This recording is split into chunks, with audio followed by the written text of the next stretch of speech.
Hubble's contentious constant. Presented by Science at NASA. Thanks to astronomer Edwin Hubble and others, scientists have known since 1929 that our universe is expanding. Its current rate of expansion is called Hubble's constant, or h0. There are two leading ways to measure h0, and for 15 years, they more or less agreed with one another.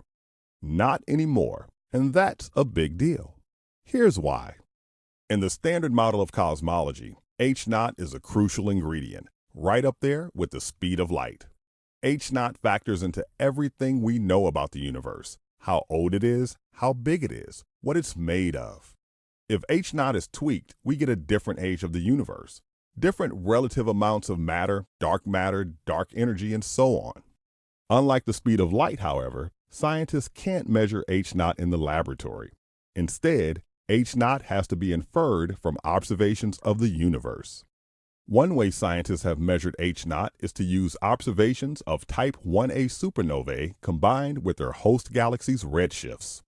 Each 1a supernova releases roughly the same amount of light when it explodes. Measuring the amount of light we receive from a 1a supernova tells us its distance.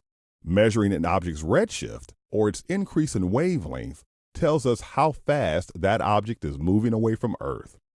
Researchers use many 1a supernovae as distance markers, measuring objects in our local universe, then moving out to get a measurement of the universe's rate of expansion. The other h0 measurement technique looks at the cosmic microwave background, or CMB, the afterglow from the Big Bang itself.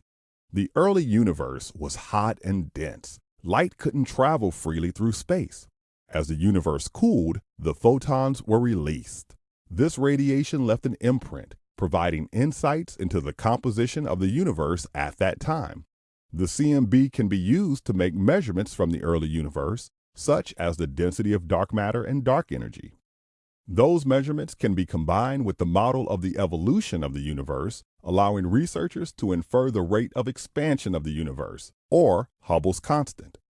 As these two camps have improved their abilities to measure h0, it has become clear that they disagree. A recent study using the first method yielded an 8% greater expansion rate than the second method's result. Now scientists are asking, are we missing something? Wendy Friedman, Sullivan Professor of Astronomy and Astrophysics at the University of Chicago, says, it could be that we don't understand the uncertainties well enough to know why these two methods differ. Friedman led a 2001 study using the Hubble Space Telescope to measure h0 via the first method, and is leading a new project to measure it more accurately. Another intriguing question: is it incorrect to expect agreement in these measurements of h0? Maybe the standard model of cosmology, which predicts agreement, is wrong. That would send researchers on an exciting search for a new model of the cosmos. Do we really know what makes up all of the radiation in the Big Bang, wonders Friedman? Is there a new kind of particle we aren't accounting for? Or are dark energies or dark matter's properties changing over time? Over the next few years, researchers like Friedman will be trying to poke holes in how each method conducts its analysis before possibly invoking a revised model of cosmology. For more mind-expanding news about the cosmos, stay tuned to science.nasa.gov.